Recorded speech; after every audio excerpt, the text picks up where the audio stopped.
以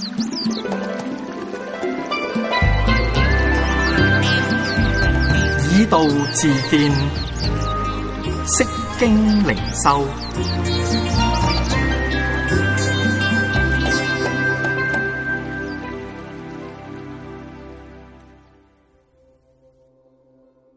我指着所侍奉永生的耶和華以色列的神起誓。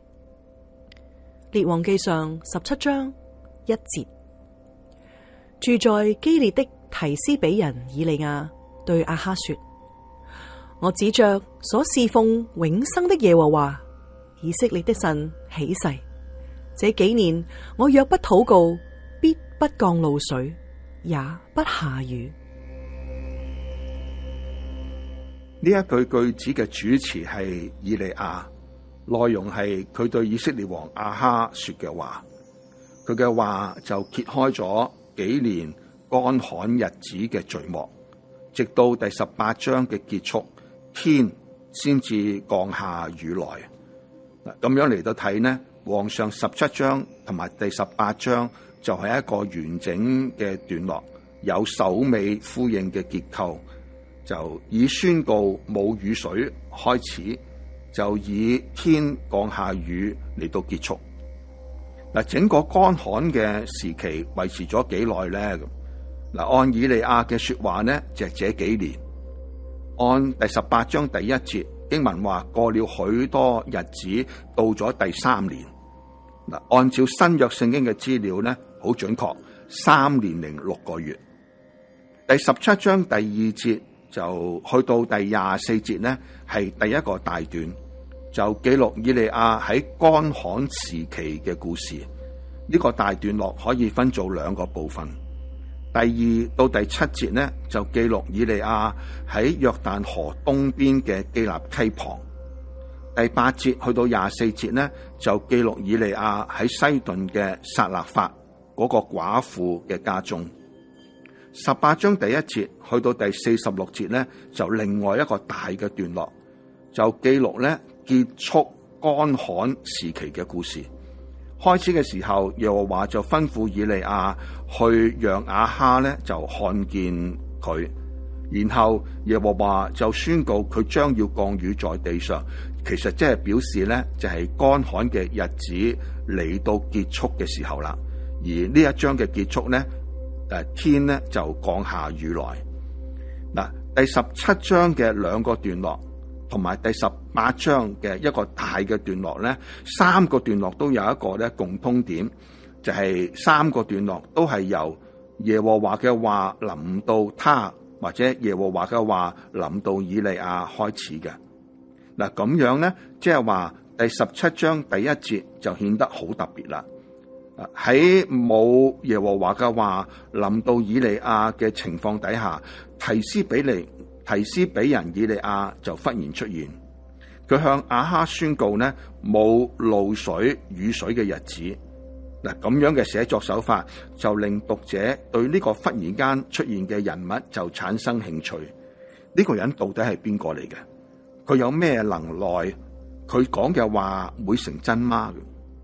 嗱，作者喺第1節上半節咧，雖然就冇介紹，就嚟自基列提斯比嘅以利亞係耶和華嘅僕人，但係以利亞喺下半節佢嘅話裏邊咧，其實佢係做咗一個自我介紹嘅。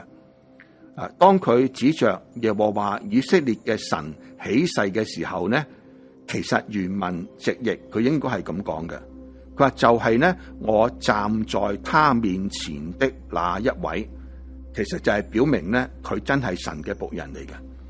喺迦密山上，佢祈禱，佢向上帝禱告就話：求你今日使僕人知道我係你嘅僕人。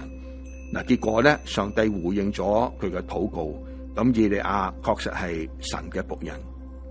嗱，以利亞嘅起誓嘅內容呢，佢就話：呢幾年如果冇我口中嘅話，就唔會有露水同埋雨水。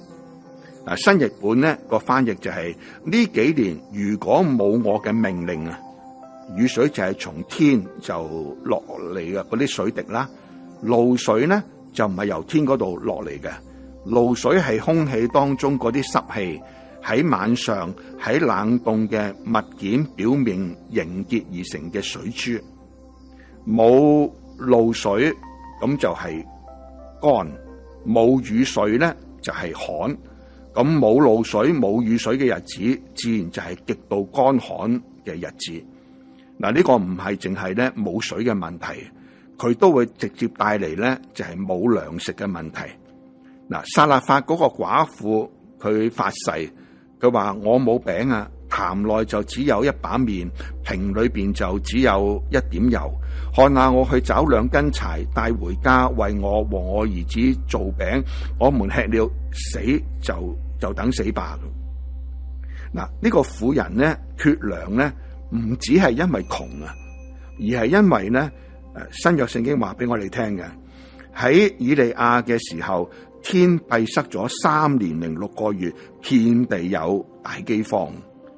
其實冇糧食啊，地上咧亦都唔生青草，冇青草咧就連牲畜都冇食物，都要面對死亡。嗱，可想而知，以利亞嘅話對以色列國同埋鄰近一帶嘅地方帶嚟咗幾大嘅災難。唔怪得就亞哈一見到以利亞就話，使以色列遭殃嘅人就係你媽。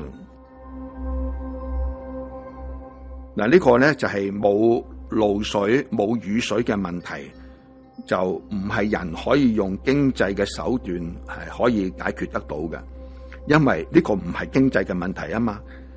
嗱，經濟畢竟咧就人就收入減少啦，咁就食少啲就食差啲，但係面對缺水缺糧嘅大饑荒，人嘅問題係冇嘢可以食啊。面對呢一種嘅天災，其實只有天可以解決，錢真係唔係萬能㗎。